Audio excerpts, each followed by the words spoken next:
तरुण flower decoration आ गया है अपने शहर देवरी में। हमारे यहाँ कार, बलून, बर्थडे, सुहाग सेज, गुब्बारा गेट, डेकोरेशन एवं बुक करने हेतु संपर्क करें। पता दीक्षा जनरल स्टोर के ऊपर, main road, Deori. Mobile number 7580895350। अन्य मोबाइल नंबर 6268351471।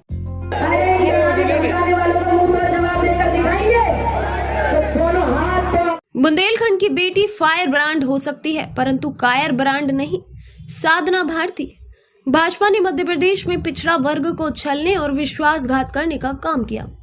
देवरी नगर के बस स्टैंड परिसर में कांग्रेस की फायर ब्रांड नेत्री साधना भारती ने एक विशाल आम सभा को संबोधित कर कुशासन और गुंडागर्दी के मुद्दों पर भाजपा को आड़े हाथों लिया। उन्होंने कहा कि मुझे रोकने के लिए डर और भय फैलाने का प्रयास किया गया, परंतु बुंदेलखंड की बेटी फायर ब्रांड हो सकती है, कायर ब्रांड नहीं। उन्होंने भाजपा पर मध्य प्रदेश के पिछड़ा वर्ग को छलने और विश्वासघात करने का आरोप लगाया। ओबीसी महासभा की राष्ट्रीय संयोजक और कांग्रेस की राष्ट्रीय प्रवक्ता साधना भारती आज कांग्रेस प्रत्याशी हर्ष यादव के समर्थन में आम सभा करने के लिए देवरी पहुंची थी। उन्हें सुनने के लिए हजारों की संख्या में लोग एकत्रित हुए। बस स्टैंड परिसर में आयोजित आम सभा को संबोधित करते हुए उन्होंने कहा कि मध्य प्रदेश में भाजपा ने पिछड़ा वर्ग को छलने और विश्वासघात करने का काम किया है।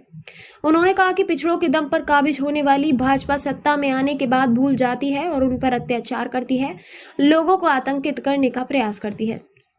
भाजपा के शासनकाल में प्रदेश में ओबीसी, अनुसूचित जाति एवं आदिवासी भाइयों के साथ अत्याचार और शोषण की अनेक घटनाएं सामने आई हैं, जिसमें भाजपा के नेताओं की संलिप्त रहे हैं। सीधी का आदिवासी भाई के सिर पर मूत्र विसर्जन का मामला हो या आदिवासी भाइयों की हत्याओं के मामले हो, इन घृणित कृत्यों में सिर्फ भाजपा नेताओं के चेहरे बेनकाब हुए। उन्होंने आरोप लगाया कि भाजपा समाज में फूट डालकर भेदभाव फैलाने का कार्य कर रही है। आज पूरे देश में इंसान 7 रंगों और जानवरों में भी हिंदू मुसलमान भेदभाव फैलाकर नफरत के बीज बोने का काम किया है। यज्ञ क्या है? क्या केवल हवन कुंड में आहुति डालना ही यज्ञ कहलाता है? नहीं, किसी भूखे को भोजन कराना भी यज्ञ कहलाता है। किसी प्यासे को पानी पिलाना भी यज्ञ कहलाता है। किसी राहगीर को राह दिखाना भी यज्ञ कहलाता है। किसी अशिक्षित को शिक्षित करना भी यज्ञ कहलाता है। किसी रोगी को निरोगी बनाना भी यज्ञ कहलाता है। अरे अपने माता पिता का सम्मान करना यज्ञ कहलाता है। महिलाओं का आदर करना यज्ञ कहलाता है। वृद्धों का सम्मान करना यज्ञ कहलाता है। और सबसे बड़ी बात, एक चुनाव में समाज सेवी नेता को अपना विधायक के रूप में चुनना महायज्ञ कहलाता है। और वही महायज्ञ हो रहा है। इसमें आपको 17 तारीख को आप सबको आहुति देनी है। और वह आहुति किस लिए होनी चाहिए? वह आहुति होनी चाहिए किसानों के कल्याण के लिए। वह आहुति होनी चाहिए बेरोजगारी के निदान के लिए। वह आहुति होनी चाहिए झुग्गी झोपड़ी के इंसान के उत्थान के लिए। वह आहुति होनी चाहिए महिलाओं के सम्मान के लिए। वह आहुति होनी चाहिए बच्चों के विकास के लिए। वह आहुति होनी चाहिए बच्चियों की शिक्षा के लिए। वह आहुति होनी चाहिए देवरी विधानसभा क्षेत्र के विकास को और तेज गति देने के लिए। और अगर आप ये गति देना चाहते हैं तो आने वाली 17 तारीख को आहुति के रूप में हाथ के पंजे के सामने वाला बटन दबाइए। आदरणीय हर्ष यादव जी को भारी से भारी बहुमत देकर विजयी बनाइए। मैंने मात्र 2.5 वर्ष की उम्र से लेकर आज तक अपने पिता लोधी राजेश राजपूत जी की उंगली पकड़कर आध्यात्मिक, राजनीतिक और सामाजिक क्षेत्रों के बड़े बड़े मंचों से हजारों जनसभा रैलियों को संबोधित किया। मुझे बोलते हुए आज 25 वर्षों से ज्यादा हो गए।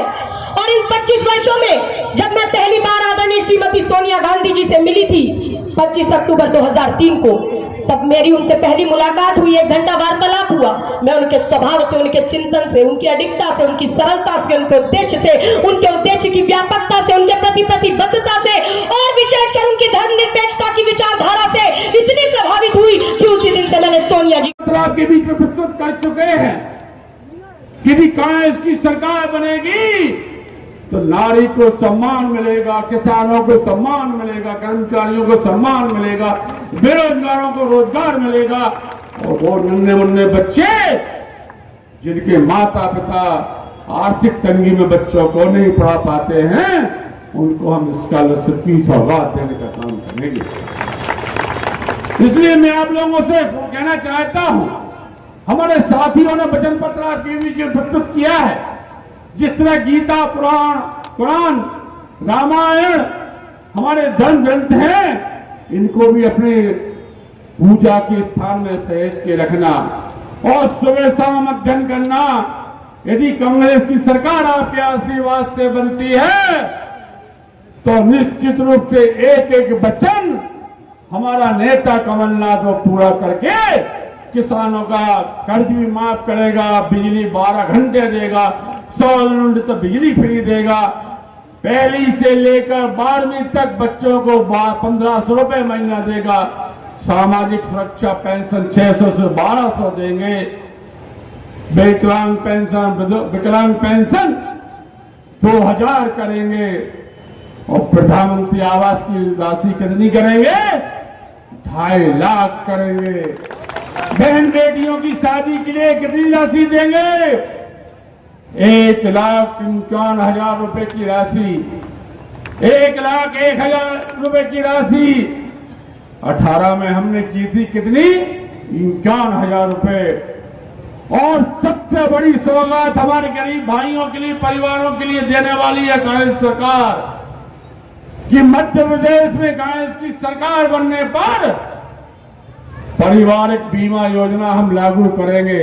हर परिवार का 25 लाख का बीमा कांग्रेस पार्टी करेगी, सरकार करेगी और परिजन की मौत होने पर 10 लाख रुपए की राशि मध्य प्रदेश सरकार, कांग्रेस की सरकार देगी। 5 हाउस पावर तक बिजली फ्री मिलेगी, 12 घंटे लाइट फ्री मिलेगी। जितने फर्जी केस हमारे किसानों के ऊपर, बिजली उपभोक्ताओं के ऊपर बनाए हैं वो माफ होंगे। साथ ही